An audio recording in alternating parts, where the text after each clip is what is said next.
Bismillahirrahmanirrahim. Assalamualaikum warahmatullahi wabarakatuh. Di sini saya akan mempresentasikan PPT saya yang berjudul Studi Kelayakan. Pengertian. Pengertian studi kelayakan adalah penelitian yang mendalam terhadap suatu ide usaha atau bisnis tentang layak atau tidaknya ide tersebut untuk dilaksanakan. Ide bisnis memiliki berbagai macam bentuk, antara lain yaitu pendirian usaha baru, pengembangan usaha yang sudah ada, pemberian perusahaan dengan cara akuisisi. Selanjutnya yaitu istilah-istilah yang sering digunakan, yaitu dibagi menjadi 5. Yang satu yaitu objek studi kelayakan, yaitu proyek yang akan dijadikan sasaran dalam studi kelayakan, pendirian, pengembangan, dan merger atau akuisisi. Yang kedua yaitu proyek studi kelayakan, yaitu produk, barang, dan produk jasa. Yang ketiga yaitu analisis studi kelayakan, yaitu orang yang melaksanakan pekerjaan studi kelayakan.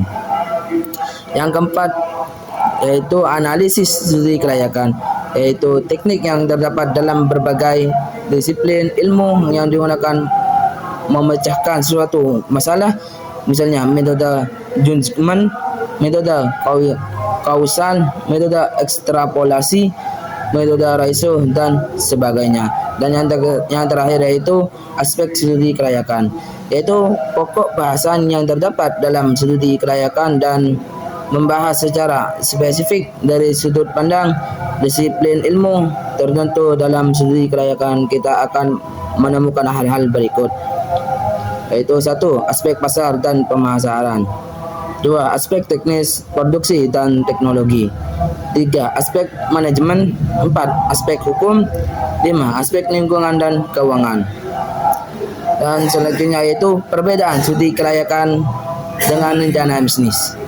Studi kelayakan didesain untuk menyediakan gambaran ringkas tentang persoalan proyek yang berhubungan dengan gagasan bisnis. Tujuannya adalah untuk mengidentifikasi apakah suatu gagasan bisnis layak atau tidak masuk dalam marketplace. Analisis studi kelayakan menyediakan banyak informasi penting untuk membuat rencana bisnis.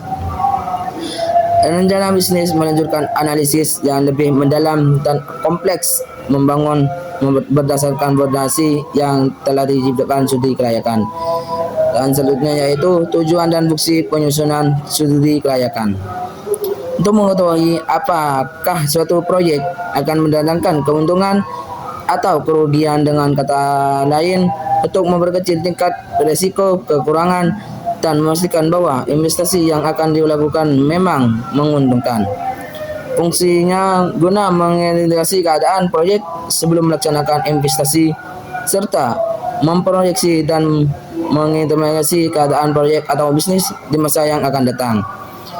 Dan selanjutnya yaitu manfaat studi kelayakan. Manfaat studi kelayakan itu dibagi menjadi 2, yaitu 1. Bagi analisis, dan yang kedua yaitu bagi masyarakat. Bagi analisis, memberikan pengetahuan tentang cara berpikir yang semestis dalam menghadapi suatu masalah dan mencari jawabannya.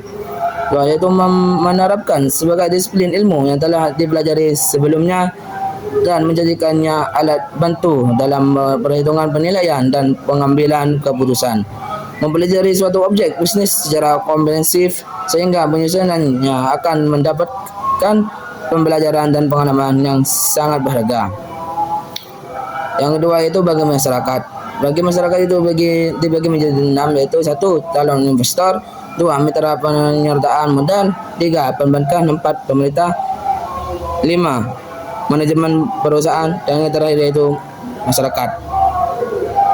Kesimpulan studi kelayakan adalah bahwa studi ini merupakan proses penting untuk menilai apakah suatu usaha atau proyek layak dijalankan atau tidak. Sebelum benar-benar direalisasikan melalui studi kelayakan,